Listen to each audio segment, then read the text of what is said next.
Halo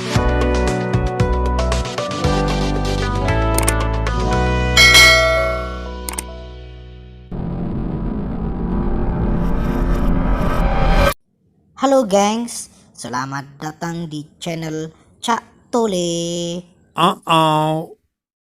Kali ini kita akan membahas tentang pernyataan kontroversial Ade Armando yang menyebutkan bahwa orang yang tidak mengerjakan syariat tidak serta-merta bisa dituduh sebagai orang kafir. Perhatikan pernyataannya berikut ini.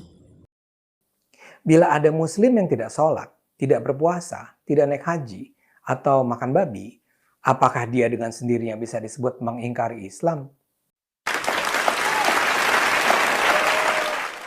Di dunia ini saja banyak sekali muslim yang tidak sholat 5 waktu. Sholat 5 waktu, walau saya tahu bahwa sebenarnya dalam Al-Quran tidak ada perintah sholat 5 waktu. Coba saja baca Al-Quran. Anda tidak akan menemukan ayat yang mengatakan sholat itu harus dilakukan 5 kali sehari. Ya, apa yang disebutkan oleh Ade Armando tersebut itu benar. Tidak ada sesuatu yang salah. Bahwa orang tidak mengerjakan syariat itu tidak bisa dihukumi sebagai orang kafir. Begitu pula orang yang tidak mengerjakan syariat tidak secara otomatis ia mengingkari terhadap kebenaran Islam atau mengingkari terhadap eksistensi Tuhan. Tidak. Mari kita berpikir, masa iya ada orang yang tidak mengerjakan syariat kemudian otomatis menjadi kafir? Ini pemikiran macam apa? Betapa banyaknya orang yang tidak mengerjakan syariat Islam di dunia ini. Lalu apakah mereka akan menjadi kafir otomatis ketika mereka meninggalkan syariat? Kalau boleh saya permisalkan, syariat itu adalah bangunan atau bisa juga dimisalkan dengan jalan untuk menuju hakikat atau ma'rifat kepada Tuhan. Sedangkan iman itu adalah pondasi dari bangunan itu. Artinya walaupun bangunan itu rusak, tidak serta-merta bisa merusak terhadap pondasinya. Untuk memvonis kekafiran seseorang itu dibutuhkan cara dan bukti yang sangat jelas bahwa orang itu benar-benar kafir. Jadi tidak berdasarkan terhadap hawa nafsu atau kepentingan. Ya, kecuali bagi kelompok Wahabi, mereka kan memang mudah untuk mengkafirkan orang lain. What the fuck? Orang yang tidak sepaham dengan kelompok Wahabi pun mudah untuk dikafirkan karena memang mereka karakternya begitu, suka mengkafirkan orang lain.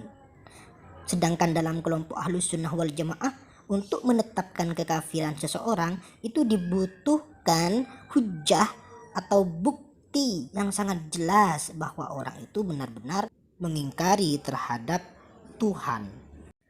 Dalam fatwa MUI saja untuk mengukur terhadap kekafiran seseorang itu sangat pelik. Misalnya dalam fatwa MUI saja untuk memvonis seseorang itu bisa kafir itu sangat berat. Bahwa ucapan atau perbuatan yang menyebabkan kekafiran itu dilakukan oleh orang yang berakal, orang yang mukallaf.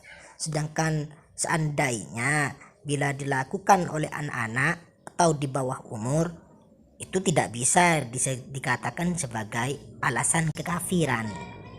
Ucapan atau perbuatan kekafiran itu dilakukan tidak dalam keadaan terpaksa.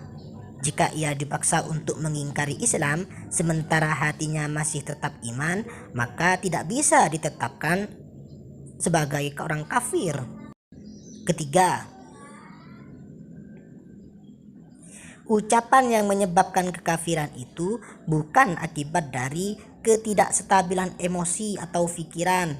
Misalnya karena terlalu senang atau terlalu sedih sehingga ia terlanjur mengucapkan kekafiran, itu tidak bisa. Kemudian alasan berikutnya, bukan karena syubhat atau takwil tertentu.